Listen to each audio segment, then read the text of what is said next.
សួស្តីពុកម៉ែបងប្អូនទាំងអស់គ្នាបាទជួបជាមួយខ្ញុំម៉ាត់ម្ដងទៀតហើយ Landscape TV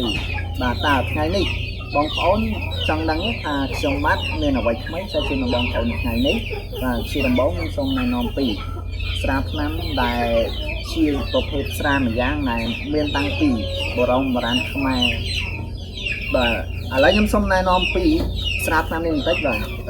ស្រាថ្នាំនេះគឺជាប្រភេទស្រាថ្នាំដែលសំឡើងពីក្អែបហើយនិងស្រាសបាទហើយគុណសម្បត្តិវាមានជាច្រើនណាស់ដូចជានៅពេលដែលបងប្អូនទទួលទានស្រានេះ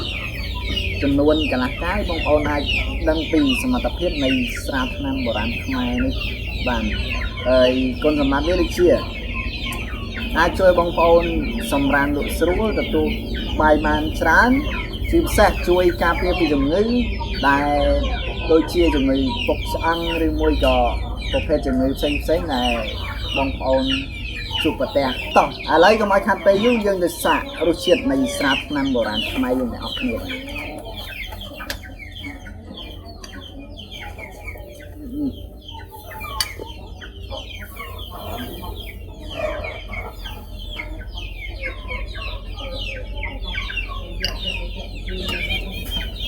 បាទនេះ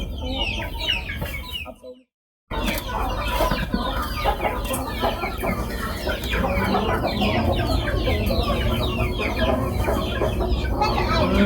ស្ងួយយ៉ាងបងប្អូនបាទតោះឥឡូវសាកជាមួយខ្ញុំទាំងអស់គ្នាបាទ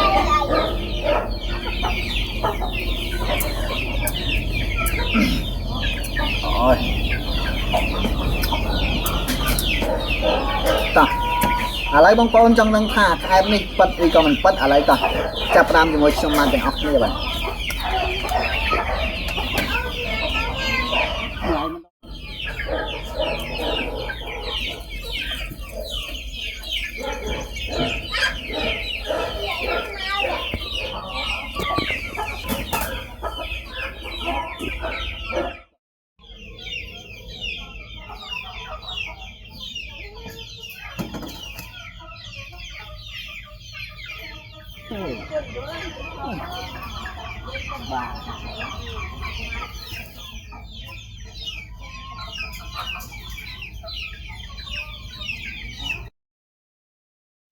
បាទនេះ